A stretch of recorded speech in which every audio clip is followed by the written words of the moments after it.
comparado contigo se queda muy chiquito. Esta es la historia detrás de la canción. Me da muchísimo gusto estar esta tarde en el hogar, en el refugio de una persona. Estoy platicando antes de entrar a esta grabación, muy culta, un gran compositor, porque él es parte de ese proyecto que tiene Manuel Eduardo Toscano, de hablar de esos personajes, los que escribimos, los que hacemos esos grandes éxitos, que qué bueno que se conoce el intérprete, bien merecido, pero el compositor somos los más desconocidos de este medio. Y hoy tengo la fortuna de estar con uno de los grandes que hizo bulla grande en el OTI, en su vida, ha hecho mucha bulla. A mí me da mucho gusto presentar indudablemente a mi querida Felicia Garza. Gracias. Muchas gracias por haberme permitido. Quiero decirte que eres la madrina de esto. Ay, qué lindo. Sí, te claro. voy a contar una anécdota. Yo muchas veces, eso que acabas de decir, a mucha gente le ponía yo el reto. Sí. Porque le decía, ¿por qué es que no se conoce el compositor? Y siempre usé normalmente tu canción de, a ver, ¿quién escribió Rata de dos Patas? Y claro, siempre decían el intérprete, o no sé. Digo, pues ese es el problema. Hemos hecho un vacío Sí. en la historia de la música mexicana, porque no hemos dado realmente el impulso al creador, que hace la materia prima, que es el que le da la oportunidad que un intérprete tenga el éxito. Y se ha olvidado. Afortunadamente, algunas televisoras lo hacen, pero en general, voy a decirlo con toda la severidad, la radio mexicana ha estado totalmente ensoslayada en esto, en el olvido, no ha querido participar, y me consta porque yo con don Roberto Cantodal durante 20 años fuimos a la Cámara de la Industria de la Radio y la Televisión, y nunca, o sea, siempre decían sí, pero nunca dijeron, o sea, como el Son de la Negra, a todos decirles que sí, pero no les digas cuándo. Y sí, Felicia. Pero yo siempre usé tu canción para poder hacer un ejemplo de que estábamos ausentes y aparte infringiendo el derecho moral, porque por ley lo tienen que hacer. Exacto, y además es importante, repito, por supuesto que se merece el aplauso grande el intérprete, pero todavía se ha llegado a que mucha gente no se toma, el que va a grabar la canción, el productor, el intérprete a veces anda metido en su mundo. Todavía le ponen al disco DAR en lugar de decir derechos a disposición del sí, pues de eso se trata. Se van a tratar estos programas de la historia detrás de la canción, Felicia. Qué bonito, te felicito, de verdad. Muchas gracias. Que se hable de ese loco, o como nos quieran llamar, de todo lo que se queda por ahí guardado, que nadie lo sabe. Pero este es el principio, y yo hoy te pregunto, cuéntame de esos temas hermosos que Dios te regaló. Estamos ahorita hablando de eso, porque yo tengo un tema que fue de los que sonó bastante. Por favor. Allá con un grupo que se llama Límite, con Alicia Villarreal. Y la canción nació aquí justamente, ahí atrásito donde estamos ahorita, aquí, en esta casa, que era la casa, de la persona con la que yo estaba empezando a salir, porque pues apenas la había conocido, y entonces estaba yo haciendo méritos con su familia y todo. Y llegué un sábado, como hoy, fíjate que lo que son las cosas, y claro, ella tenía, su familia, unas hijas, y querían, como muchas veces, ir de compras los sábados.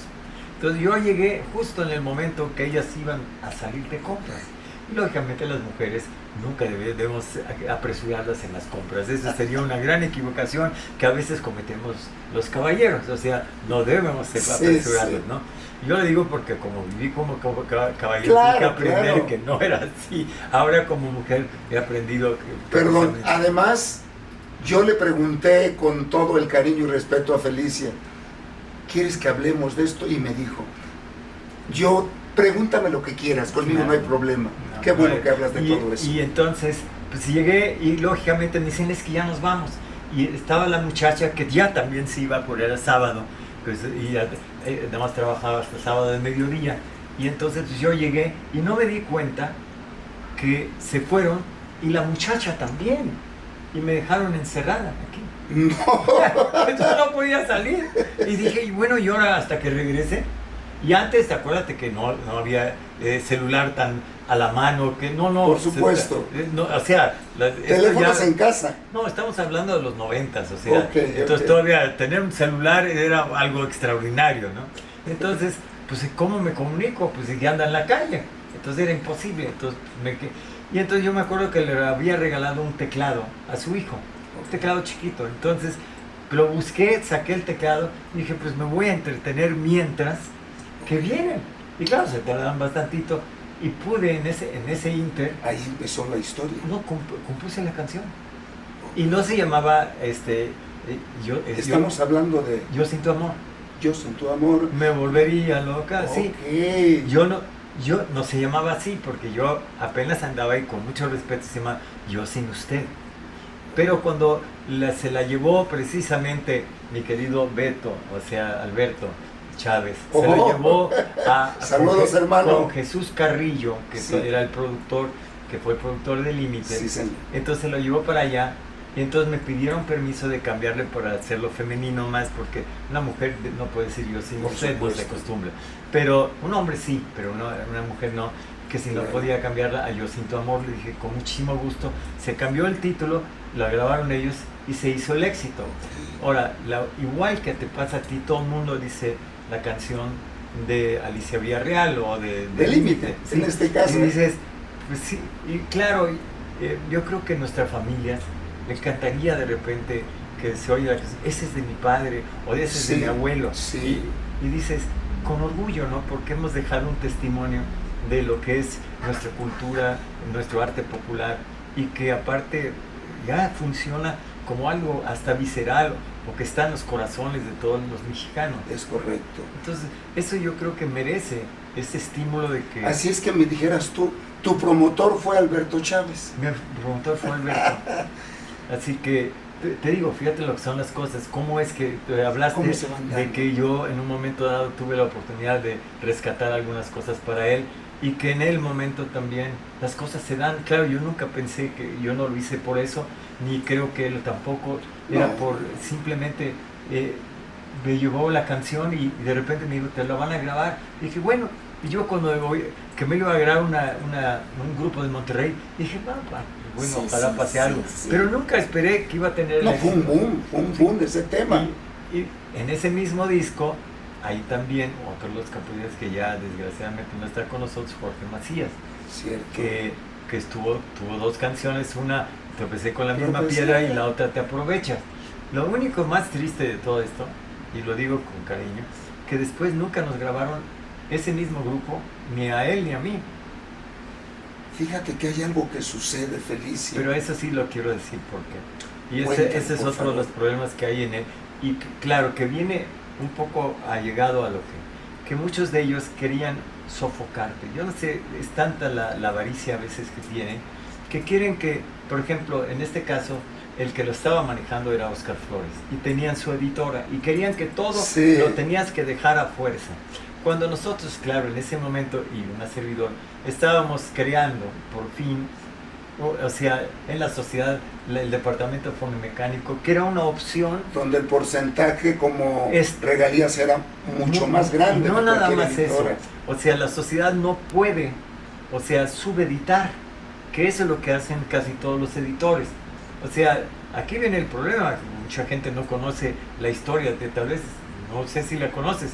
Tú sabes que todo lo que se hacía en FAM y EMI, que fueron las grandes, el catálogo de oro, Fami-Yemi lo subeditó a Peer. Peer lo subedita a Southern Music en Inglaterra. Southern Music lo dice a Chapelle en Francia. Y en Francia a otra en España y a otro en Italia. Te voy a dar el ejemplo de Cuando calienta el sol. Eso es importante. O sea, ahí, pero cada uno cuando va de regreso le quita la mitad.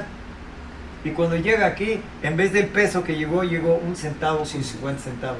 Sí, sí. O sea, 0.15. O sea, te llega nada, 15 centavos del peso.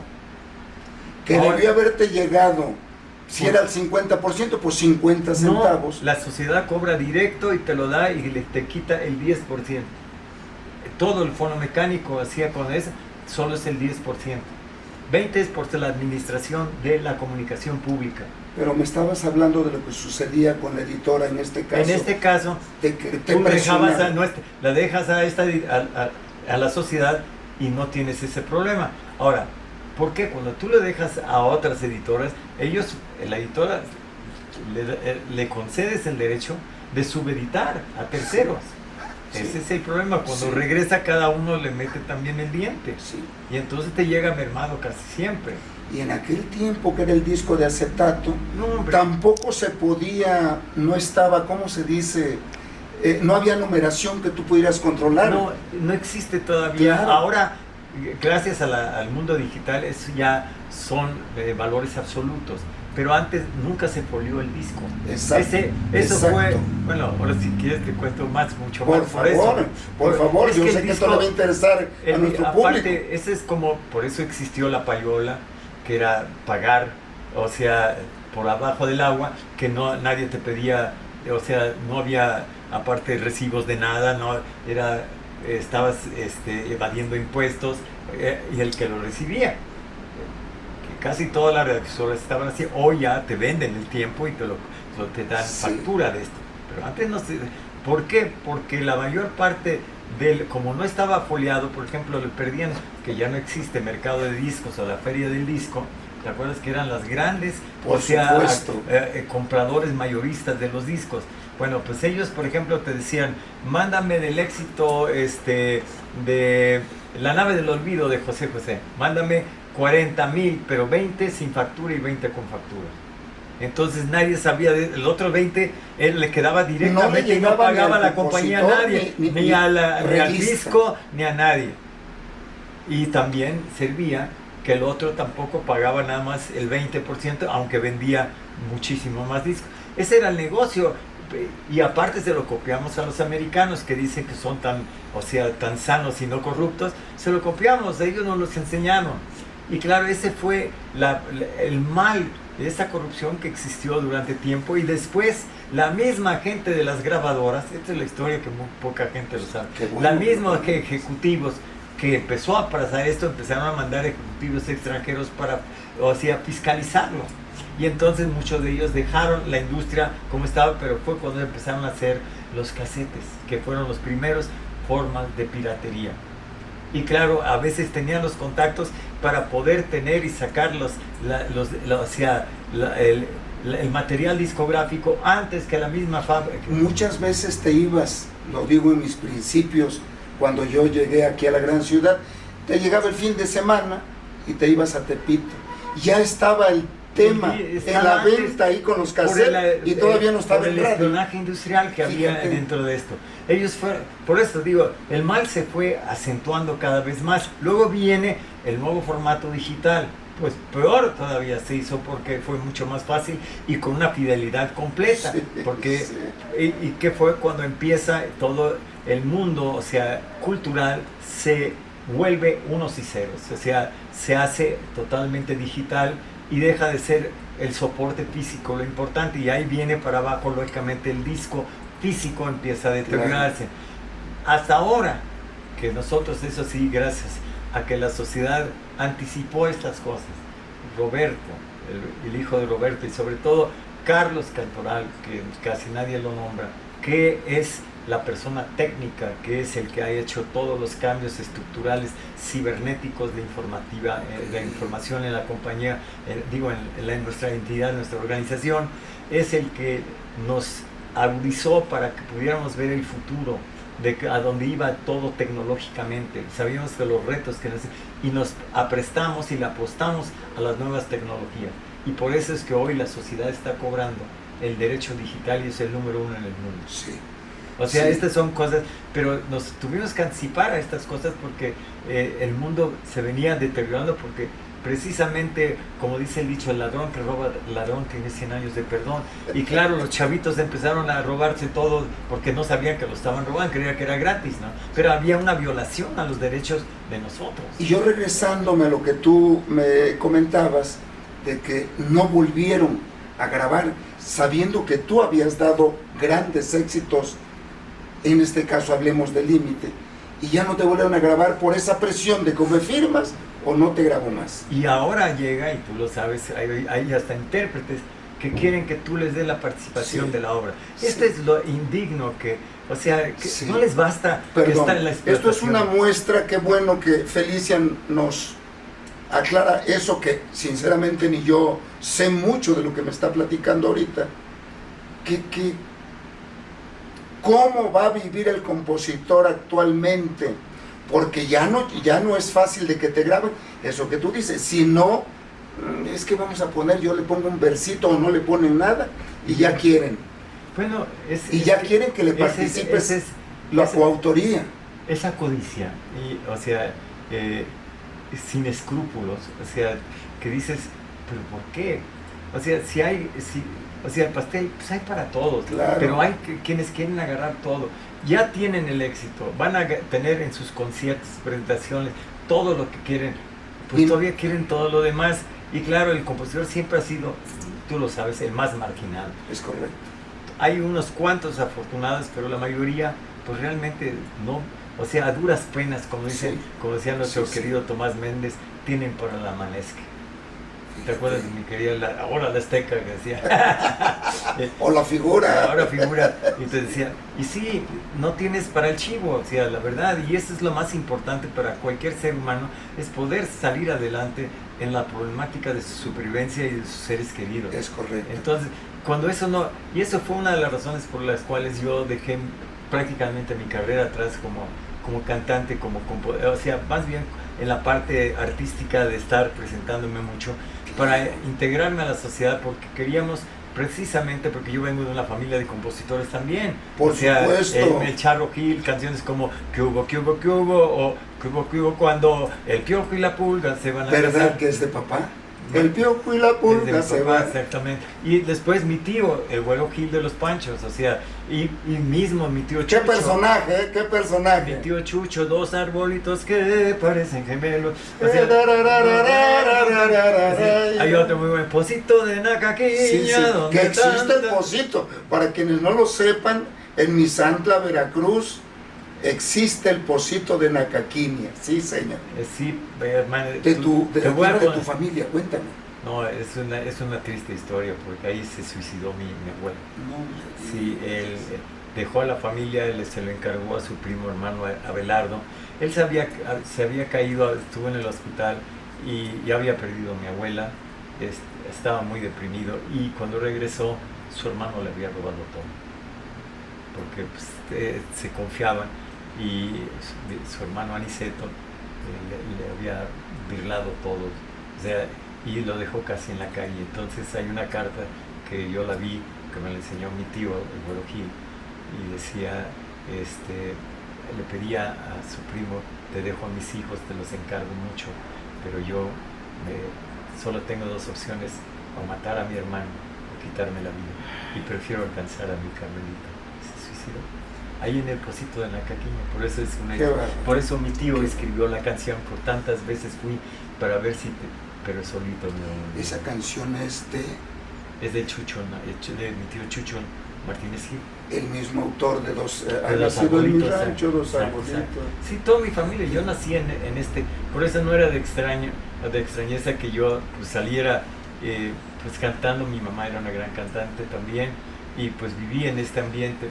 Pues. En un momento me harás el favor de platicar de tu mamacita, que tuvo esa fortuna de dar un éxito y pasado el tiempo volvió a ser aquel tema de... No, es que ese fue, estábamos precisamente...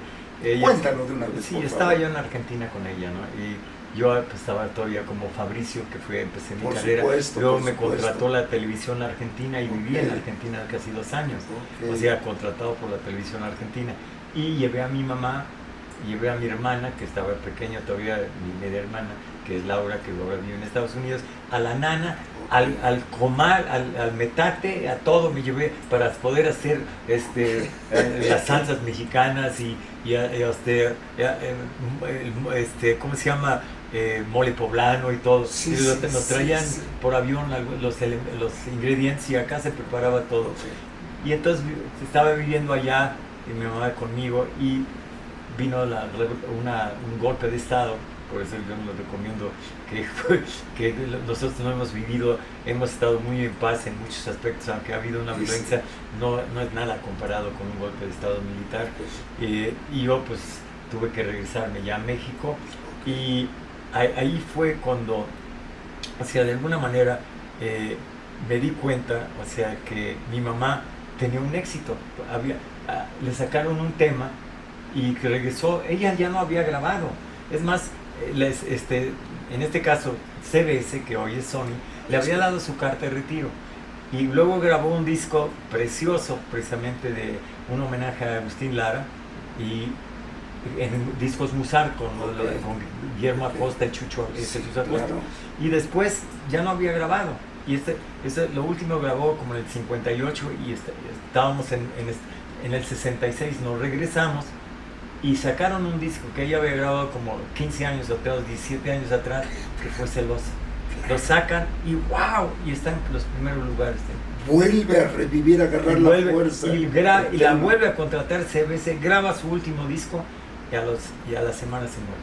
Oye, qué pena. O sea, pero bueno, ella me dijo, antes de yo morir voy a grabar 2 canciones que quería grabar desde hace mucho tiempo, que era una que se llama Padre Nuestro y otra que se llama Cantando te encontré, cantando te perdí.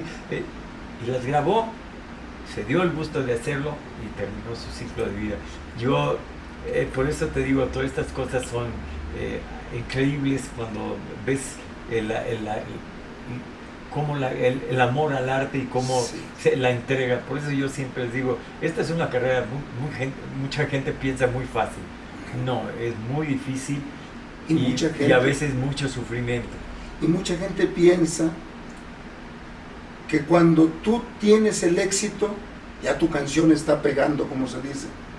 Que es la primera que tú diste, que llegaste hoy, que la diste y que ya fue un boom. No es cierto, todo lo que hay que pasar antes. Eso es lo que te digo, creen que, pues claro, porque la imagen es de papel, te ven que esto sucede en las redes o en la televisión, pues es claro, es el brillo, es muy atractivo y todo, pero no saben lo que se tiene que hacer para poder lograr ese éxito que empieza a trascender al pueblo. Muchas veces hay que pasar por muchos sufrimientos y a veces vejaciones y decirte no sirve, vete, y te mandan al demonio con cajas destempladas, ¿no? Fíjate que nosotros los compositores, los que tuvimos la fortuna de que nos grabara, voy a hablarte de don Vicente Fernández, lo recordamos con mucho cariño, a la familia en este caso, porque jamás hablamos de Alejandro, de don Vicente, de Vicente hijo, que también llegó a grabarnos. Jamás nos pusieron condiciones los Fernández para decir, sí, pero esa canción tiene que ser para mi editora. Nunca tuvieron editora. Entonces, por eso lo recordamos con mucho cariño. Porque sabían, pues tenían más que suficiente. Por favor. El pueblo se les había entregado, podían, o sea, vivían una vida lógicamente magnífica, se puede decir, en comparación de otros sectores del pueblo, de nosotros, y pues tenían como... hay una frase que porque me la acabo de aprender hace poco, porque decían que el dinero dinero compra la felicidad. Yo digo sí, si lo repartes. O sea, sí, porque tú puedes tener dinero, pero si lo repartes bien, entonces sí crea la felicidad a mucha gente. O sea, si no, nada más lo quieres acumular Y eso es algo que yo he tratado de hacer en mi vida. O sea, lo que tengo, lo aprendí de una oración muy bonita, que decía una persona: ¿cómo le pides tú a Dios? No, pues yo le pido: Señor, dame esto, y pues sí. Y tú, pues yo igual, yo también le pido. Y dice, bueno, y luego, no, pues cuando me lo da, le doy las gracias. Y dice, cuando no, pues no. ¿Y tú? Ah, no, pues yo también. Yo le doy. Cuando me lo da, lo reparto. Y cuando no, le doy las gracias. Platícame de aquellos tiempos, Felicia. Yo soñaba con tener algo, que un día alguien me grabara alguna de mis canciones. Y me quemaba las pestañas viendo aquellas televisoras de blanco y negro todavía. Quizá ya empezaba el color. De la OTI, que tú tuviste mucho que ver en eso también. O sea, fue una plataforma extraordinaria por el que yo creo que para mí me dio un lugar muy especial en el público mexicano. Pero voy a darte algo, o sea, es parte del oropel. Es parte del oropel. Te voy a dar un ejemplo.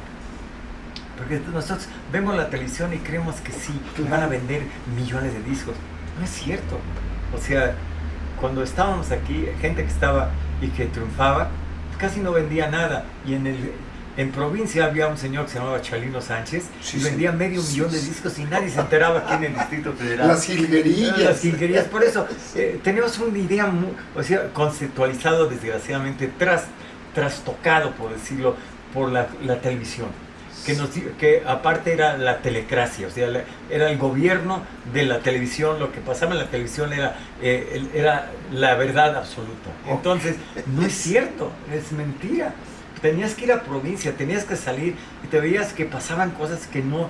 Y acá, desgraciadamente, en la marginación que tenemos, enajenación, diría yo, en la gran urbe, nos olvidamos de lo que está pasando alrededor de nosotros, en la gran provincia mexicana, y donde se dan los verdaderos grandes éxitos. Sí, señor. Yo te voy a dar otro ejemplo. Por ejemplo, en un momento dado, acá estaba triunfando un artista en el OTI, y Johann Sebastian, que acá no pasaba nada en eso, estaba llenando plazas de toros, y entonces fue cuando se empezaron a dar cuenta quién era Johann Sebastian, los discos que vendía, pero tuvo que pasar todo un proceso para que llegara a donde hacer el ídolo que fue, pero ya dentro de la parte urbana, porque en provincia ya lo era, llenaba plazas de toros con su espectáculo y con los caballos y todo, y acá ni lo conocían casi, si no fue por Gloria, casi no lo hubieran conocido.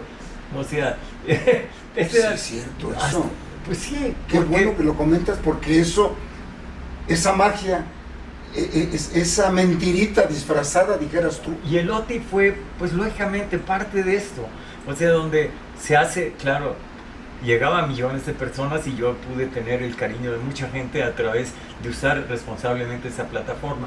Pero también quiero decirte que había esa gran limitante, porque ha hecho creer, y mucha gente, sobre todo la clase media mexicana, por eso es que se ha olvidado y se siente un gran clasicismo, como nosotros, y hemos olvidado. Yo por eso me encanta vestir así, porque yo estoy mucho más identificada con mi pueblo, como se viste mi pueblo. No tengo que vestirme de Galliano, ni de Chanel, ni de alguna Calvin Klein, o si una marca americana, o algo. No, para poderme sentir que me siento a gusto siendo lo que soy. Y lo único que yo tal vez dije, bueno, ¿por qué no salí con el color de piel de mi mamá? Porque mi mamá era morena clara, porque somos mexicanos, pero de la parte norte, que antes era Texas, y la parte norte. Tú naciste definitivamente, me lo comentas, en Texas. En San Antonio, Texas, pero mi bisabuela, por parte de mi abuela, fue una princesa comanche. Entonces, yo tengo sangre comanche también, o sea, tengo sangre americana, de autóctono americano, pero por parte de mi abuela tengo también sangre india mexicana. Entonces, yo me hubiera encantado, pero lógicamente mi padre y todos, mi abuelo venía del Líbano, y llega acá, y entonces conoce en Jalapa una tal Carmen Gil, y lógicamente se enamora de ella y dice, los hijos de mis hijos van a ser mexicanos, así que me caso, y rompió la tradición, porque todos los que venían de Líbano se casaban con libanesas. ¿El apellido de tu padre era? Era Bojalil. Bojalil. Sí, él es Bojalil Gil, pero nunca usaron porque, pues imagínate, le decían el charro Bojalil. ¿Cómo no? Pues mira. Entonces, el Charro Gil, el Güero Gil, Chucho Martínez Gil. Se le quedó el Martínez porque él empezó con sus primos hermanos, que eran los hermanos Martínez Gil. Okay. Que o sea, chacha, mi chacha linda. Bueno, entonces, por eso. Y él empezó cantando con ellos y se le quedó Chucho Martínez Gil. Pero él es Jesús Bojalil Gil. Pero ya se le quedó así como cantante, fue un gran cantante mexicano. Oye, que tu padre fue el que le hizo la producción primera a los Panchos. Sí, claro. O sea, en Nueva York los grabó en disco Zico Records. Y esas son las matrices que se mandaron, esas matrices a México. Y fue el exitazo. O sea, hay realmente el primer disco comercial de CBS México, que entonces era Columbia Records de México, luego fue CBS y ahora Sony. El primer disco se llama Sabor de Engaño de Eva Garza, de mi mamá. Y que también mi papá la grabó en Nueva York, porque era cuando estaba lo que hoy parece que se asoma, o sea, parece que se asoma, no sé, todavía una política del buen vecino, donde Estados Unidos, con Roosevelt, con Franklin Delano Roosevelt, le abrió las puertas a Latinoamérica para poder tener, o sea, una conjunción de aprecio, de cercanía, y porque entraban en la guerra o sea, había ya una tensión, un clima muy difícil a nivel mundial, y que pues acabó precisamente el desenlace con la Segunda Guerra Mundial. Entonces, y es más, Argentina no lo hizo, Argentina se unió al eje, porque ellos tenían una formación, es más, muchos de sus militares estaban formados en el nacionalsocialismo en Europa, o sea, con el nazismo. Entonces ellos, es más, uno de los barcos que se hundió en el Mar de Plata, que fue a abastecerse precisamente a Buenos Aires, fue el Bismarck, que era un acorazado de bolsillo alemán, extraordinario, de lo más moderno que había. Lo tuvieron que voltear varios acorazados y cruceros ingleses y lo hundieron. Pero, ¿por qué? Porque pues, fue a abastecerse a Argentina, que Argentina se había unido, realmente no unido abiertamente, pero no quiso, abrió las puertas a los enemigos, en este caso de los aliados. Pues más allá de la canción, lo que yo eso no lo sabía. Qué bueno que todo eso nos lo estás diciendo, porque es bueno que nuestro pueblo se entere desde dónde, cómo y por qué. Qué bueno, Felicia. Y ojalá hoy, porque en ese entonces muchas personas, o sea, muchos artistas tuvieron cabida en los Estados Unidos, y uno de ellos fue mi padre, que se fue con su trío, que era el Charro Gil y sus Caporales, donde estaba el Güero y Chucho Navarro, y se fueron a trabajar a Estados Unidos. Y mi mamá, que estaba cantando en una de esas giras, mi papá también la conoció en Ciudad Juárez. Y de ahí, pues, se enamoraron, y papá, y se fue. Hay una foto de ellos que, es más, vinieron a México, que estaban en Xochimilco. Tengo una así en las chinampas, o sea, en una chinampa. Y después de eso, pues se regresaron, y mi mamá estaba haciendo una carrera enorme en Nueva York. Tuvo su propio programa en la CBS de Nueva York, que transmitía en onda corta desde Nueva York hasta la Patagonia, y mi mamá era muy conocida en toda la América. Y claro, mi papá después hizo dueto con ella, después de formar los Panchos los deja y se va a trabajar con mi mamá a toda la América Latina. Entonces, pues yo viví en esto, pues lógicamente... Por favor, dijeran allá, lo mamaste. Pues es que mira, esto es para también hacer un poco de reflexión con la gente que nos está viendo. Por favor. Y te lo agradezco mucho. Por favor, Manuel, encantado. Que mucho de lo que aprendimos, lo aprendimos sin darnos cuenta, qué es lo que nos ha sacado adelante en la vida. Lo digo muy sencillo. Nadie te enseñó a hablar, ¿verdad? Ni a ti, ni a nadie. No, solito lo hiciste. Sí. O sea... Se me sigue dificultando, pero... Fíjate lo maravilloso que es aprender solo a hablar. O sea, y cómo fue con una capacidad de poder, o sea, imitar, ver cómo están hablando, la articulación, y ver, y estarse fijando, y de repente, mamá, ya habla. nadie te enseñó. Cierto. Y empezaste a hablar solito, o sea, hablar. Como eso también, otras cosas aprendiste. Sin darte cuenta, yo aprendí a cantar, aprendí a ensayar, porque ensayaban todo el tiempo, entendí lo que era la labor de serlo, de cómo producir, porque lo estabas oyendo todo el tiempo. ¿A qué crees? Al final de cuentas, dejé los estudios, porque me vino la oportunidad de cantar. Claro. Y mira, lo digo, lo voy a decir Claro. con un poco de ostentación. Por favor, Tenía se 10 de vale. promedio en la universidad. Y dejé la universidad con 10 de promedio para pasar el siguiente año. Y dije, ya no. ¿Por qué? Porque desde chico eso era lo que quería hacer. Sabía que había llegado a este mundo para hacer esto. Y en contra de la voluntad de mi madre, que sabía que el sufrimiento de los artistas y quería que yo fuera un académico. Pero ahora sí, como dicen, lo que va derecho, aunque se frunza. Y aparte, creo que siempre has sido una persona que te han gustado los retos, Felicia, que rompiste, ¿pa' qué te cuento? Bueno, por favor. Yo lo único que puedo decir, estoy preparando mi biografía, mi autobiografía, estoy en la época de Loti precisamente. Ok.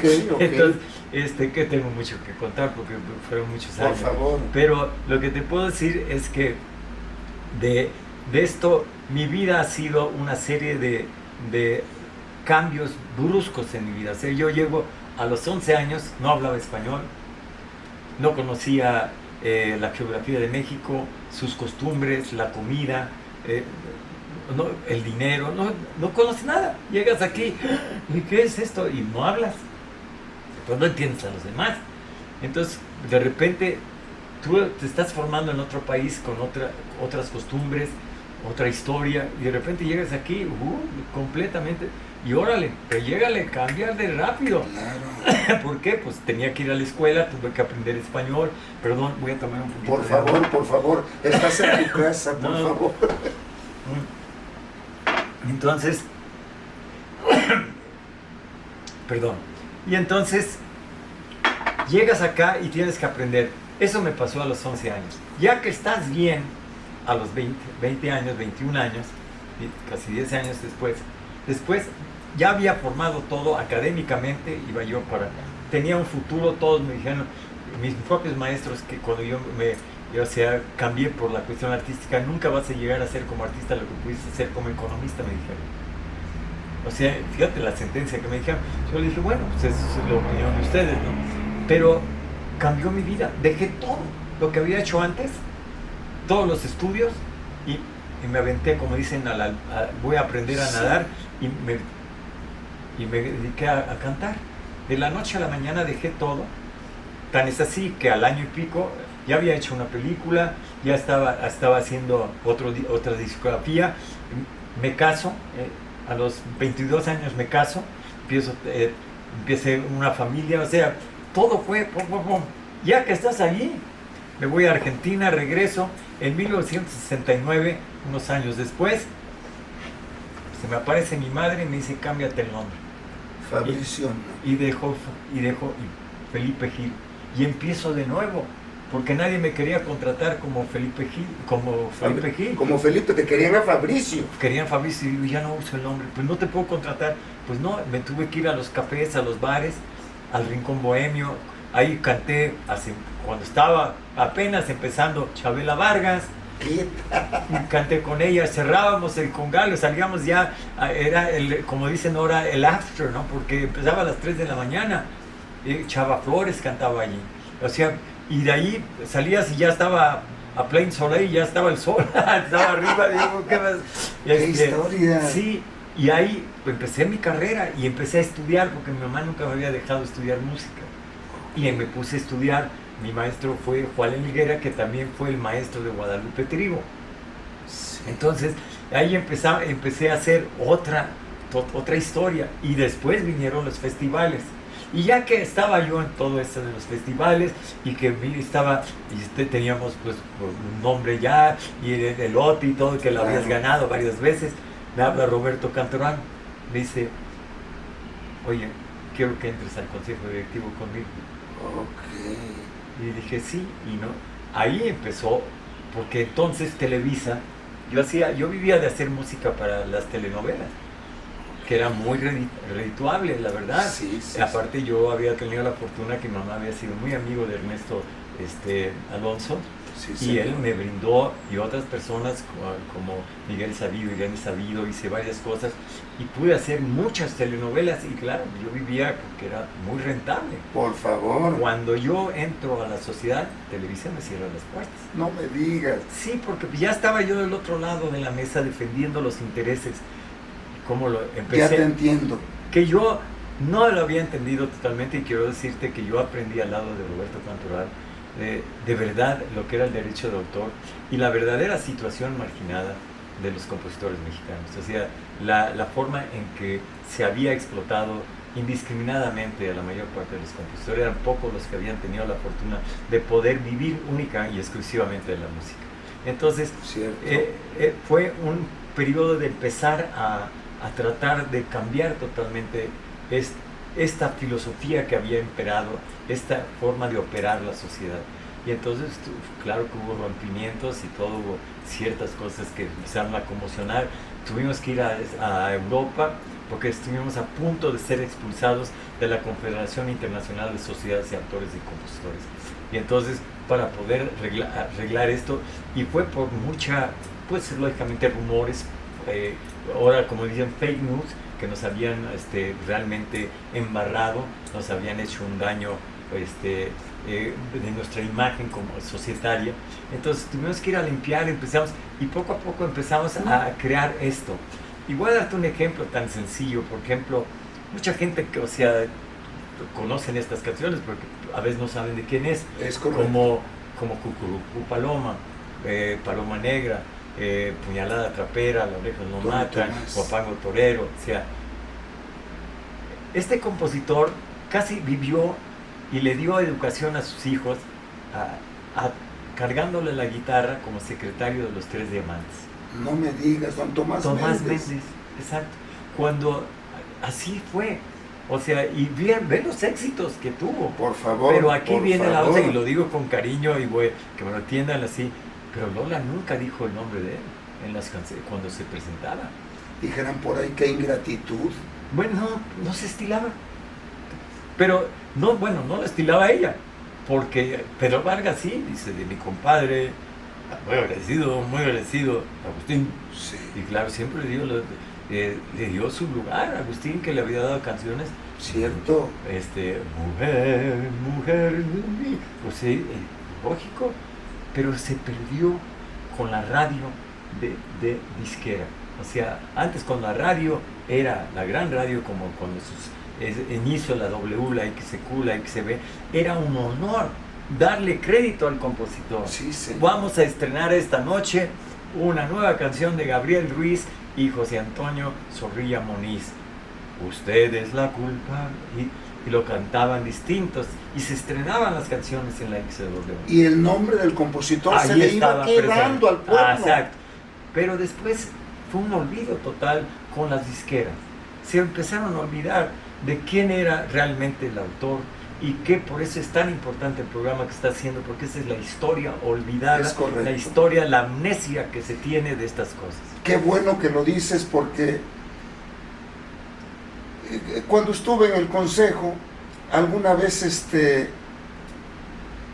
comentando con alguien ahí, no vamos a decir personas para no herir susceptibilidades, nombres más bien dicho, pero me acuerdo que dije, hay un tal canal creo que en Monterrey, que no nos nombra, solamente pone todo hasta quién barrió el piso el día que grabaron la canción, pero no nombran al compositor, le ponen el DAR. Y me acuerdo que yo metí el dedito, pero alguien dijo ahí, mira, lo importante, Manuel Eduardo, es que caiga el dinerito, la regalía. No, también es importante la cosa moral, es que se sepa quién es el autor. Aparte, está estipulado, está consagrado en la ley, se llama derecho moral, y se han pasado por el arco del triunfo. Sí, o sea, sí. Desgraciadamente no se ha podido todavía convencer, como te dije, a la industria, sobre todo de la radio, a que realmente cumpla con esta normatividad, sí. que en realidad prefieren pagar una multa la pueden pagar a fin de año, que es ridícula. Prefieren pagar la multa que hacerlo, y sin embargo tienen ahí a veces a varios locutores que parecen pericos locos. Que dicen una de que mis respetos, esa es su chamba. Pues sí, pero nada les costaría, nada. por favor. Es más, empezando la canción podría decir, pero sin embargo, espérame, cuando es una canción americana, te dicen hasta quién está en el bajo, quién está en la batería. ¿Y qué pasa? Y entonces forman realmente una historia. Ahí empieza a haber un currículum de quiénes son, quién es quién. Pero eso lo tiene que hacer nuestro propio pueblo, pero que ahí esa es la parte, fíjate, donde se muestra a veces el clasicismo y el racismo. Cuando es de un mexicano, no. Cuando es de extranjero, sí. Hablar de ese desconocido que siempre ha estado atrás, y ojalá y sirva un poquito para que sepan quién es Felicia, quién es Alberto Chávez, el autor de Slamu Herbert, quién es el autor de Pero estés donde estés, y de tantas canciones tan importantes que todo el mundo piensa que es del que la canta. Mira, la sociedad acaba de inició un proyecto que se llama El Rostro del Compositor, que sí, no lo conocen. Sí, sí. Y gracias a esto pues, nos premiaron en el Senado de la República. Sí. Algunas personas pudimos recibir este reconocimiento por parte del Senado de la República. Correcto. Y que empieza a ser precisamente porque muchos de ellos no sabían de qué eran las canciones. Claro. Nuestros senadores, la gente que legisla. Y claro, si no conoce, pues entonces no sabe tampoco por qué va a legislar algo. Yo te lo digo porque precisamente cuando la sociedad pudo lograr un avance definitivo que fue abolir un contrato a perpetuidad, la obsesión de derecho a perpetuidad, que lo logramos a finales del 96, ya se proclamó, se emitió ya en el 1997, y que ha gozado para que los compositores actuales no puedan ceder su obra a perpetuidad. Déjame comentarle tantito al público que está oyendo esta entrevista. Es que antes se firmaban las canciones a perpetuidad. Uno iba como compositor y con tal de que nos grabaran, pues tú firmabas, porque ya te iban a grabar, pero se les quedaba para siempre a esa editora. Sí. Actualmente, gracias a ese trabajo de la Sociedad de Autores, donde tú de alguna manera continúas, pues caramba, se logró eso. Con un contrato máximo de 15 años, sí. Pero normalmente se hace 5 o 10 años, y recuperas tu obra, y puedes volver a promover, y si se vuelve a promover de una forma adecuada, puedes sonar y gozas de todo el producto, o sea, que es tu patrimonio, que puedes, aparte, y otras las cosas. La sociedad logró que el compositor, o sea, los herederos pudieran gozar de la explotación de la obra, de ese patrimonio, 100 años después de la muerte del compositor, que en ninguna parte del mundo existe. Por eso, mucha gente cree que nuestra sociedad es de las... O sea, no, por eso lo decimos con orgullo, creamos un modelo que no existe en otras sociedades. Por ejemplo, acaba de estar una chica española aquí precisamente, y que fue triunfadora en Operación Trueno en España y todas estas cosas. Y cuando le dije que si tenía previsión social, si tenía seguridad y previsión social, no tiene. Y claro, voy a decirte algo que es importante para mí. Nosotros lo tenemos, y a pesar de que la ley no nos obliga a tenerlo. O sea, fue algo que fue parte de un espíritu de poder traerle estos beneficios al compositor, a su familia, que había estado tan olvidado y tan marginado. Y se ha hecho tanto en la sociedad, porque hay que hablar de lo bueno, pues, que de tal manera se ha hecho tantas cosas buenas en la actual Sociedad de Autores de México, que hay gente como el gran compositor Manuel Alejandro, que hoy tiene toda su obra en la SACM. Porque se dieron cuenta que en España, pues digo, desgraciadamente han tenido muchos problemas de corrupción interna, y siendo una de las grandes, porque aparte España tiene una gran ventaja sobre otras sociedades autorales en latinoamericanas, se llama de gran derecho. Ahí están unidos escritores, editores, todos están unidos ahí. Varias de las sociedades autorales, por ejemplo, nosotros en México tenemos la Sociedad Autoral de Directores de Cine, tenemos la Sociedad de Coreógrafos, tenemos de caricaturistas, hay varias sociedades autorales, o sea, no nada más. Y también está la sociedad, o sea, en este caso, de los editores mexicanos, que todos estamos aglutinados en todo este, que nosotros hicimos aparte, o sea, pues un grupo también para luchar en defensa de los derechos digitales, que no lo existía, ¿no? Entonces, gracias a eso se pudo hacer cosas que en otros países no se han hecho. Y otra cosa que muy poca gente sabe, y se lo voy a decir, nosotros somos una sociedad de tal magnitud que prácticamente no le cobramos nada, aunque de hecho te cobro el 20% sobre la explotación de la comunicación pública y el 10% sobre la explotación, digamos, digital y fonomecánica, pero a fin de año te devuelvo casi todo, y a veces, como está de alguna manera sustentada, que los que reciben menos reciban más. Sí. Entonces, por ejemplo, si alguien te dio 5,000 pesos entre todo lo que cobró, en su 15, 10%, sí, tú le das 7,500 pesos a fin de año. ¿Para qué? Para alegrarle su Navidad. O sea, se llama el bono navideño.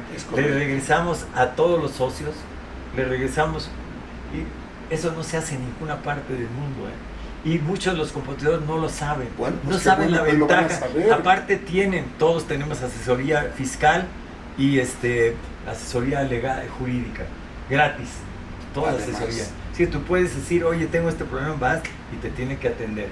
Y fiscalmente también, porque mucha gente no conoce la materia fiscal. Lo otro, o sea, tienes un estudio de grabación, tienes una escuela de música gratuita, tienes un estudio de grabación donde puedes grabar todas tus maquetas. Sí, tú puedes ir a hacer tu maqueta y tan necesaria para que tu canción se oiga mejor e interese más. Tienes aparte, todos tienen, por lo menos el Seguro Social, y aparte de eso tienes ya es ponderado, depende, vas a tener análisis clínicos, todo en el Ángeles Metropolitano, que es un hospital de primerísimo. Entonces, tenemos servicios, modelos, porque eso fue la manera que ideamos la sociedad con Roberto y luego con Armando, para que no podíamos competir dando dinero, porque todas las sociedades de otras partes, y lo voy a decir, las americanas como BMI y ASCA, te ofrecían dinerales, pero después no veías nada. Ese es el problema. Pero te soltaban el cañonazo, y claro, como decían, ¿quién aguanta un cañonazo de 50,000 pesos? Decía un general hace muchos años, ¿no? Sí. O sea, claro, pues lógicamente, pero nosotros para poder competir no podíamos, porque el dinero que entraba era, si le dábamos así, pues estábamos dando el dinero de otro. Sí. En vez de pagarle al otro, le tenía que dar un adelanto aquí. Sí, dijimos, no, vamos a crear un sistema de modelo de servicios. Vamos a dar servicios que puedan ser mucho más duraderos y más importantes. Una de ellas es el de la salud del compositor y su familia. Y fue como gradualmente ahora han regresado, y tenemos aparte la presencia de compositores como Manuel Alejandro, que prefirió venirse a México. Sí, señor. Pero ese es el respeto, porque éramos los últimos que llegamos a la cobranza. O sea, ya todos habían repartido el pastel cuando llegamos a cobrar los compositores. Ya se habían, ahora sí, y ese cachito, no es, o sea, y a pelearlo, ¿me entiendes? Porque realmente, como en la historia de Tomás Méndez, ¿cuántos? Víctor Cordero. Voy a contar, a mí, tal vez si me pongo a llorar, perdóname, porque estaba yo en lo que hoy era la Cineteca, la Cineteca de México. Antes era la plaza, los cines de los compositores. Claro. Y ahí se hizo una asamblea entre nuestros socios, y se paró en ese momento Víctor Cordero, y me acuerdo, y estaba muy cerquita de él, me acuerdo, en una de los asientos del cine, y se paró y me dice, ¿cuánto es lo que hay para...? Estaba presente también yo. Y entonces, ¿cuánto hay para el entierro? Que no sé qué. Pues hay tanto dinero. Pues démelo ahorita y déme por muerto. Sí. Tenía cáncer y se estaba muriendo. Entonces, yo dije, esto no puede repetirse. Esto no. Esto no. O sea, me llegó tan profundamente, y lo puedo decir porque es una anécdota que fue por un parteaguas en mi vida. Y claro, Roberto también, y todos dijimos, estas cosas no pueden seguir ocurriendo. pues este es inhumano, porque fuimos los últimos casi y éramos los más desatendidos. Entonces, poder ahora tener y que ahora muchos compositores puedan vivir alegremente, o sea, no te voy a decir bollantemente, pero por lo menos con dignidad con el producto de su obra. Que es la no parte importante del ser humano, que nunca le pisoteen su dignidad. No, de ninguna manera. Muchas gracias por la Gracias invitación. a ti, Felicia. Y a ustedes por Muchas estar, gracias. o sea, en esta conversación que estamos en un diálogo y tal vez mañana habrá preguntas que le podrán hacer a Manuel Eduardo que tal vez en una próxima entrevista podemos contestar. Muchas gracias, gracias. La historia detrás de la canción. No hay una mujer en este mundo que pueda resistirse a los detalles. La historia detrás de la canción.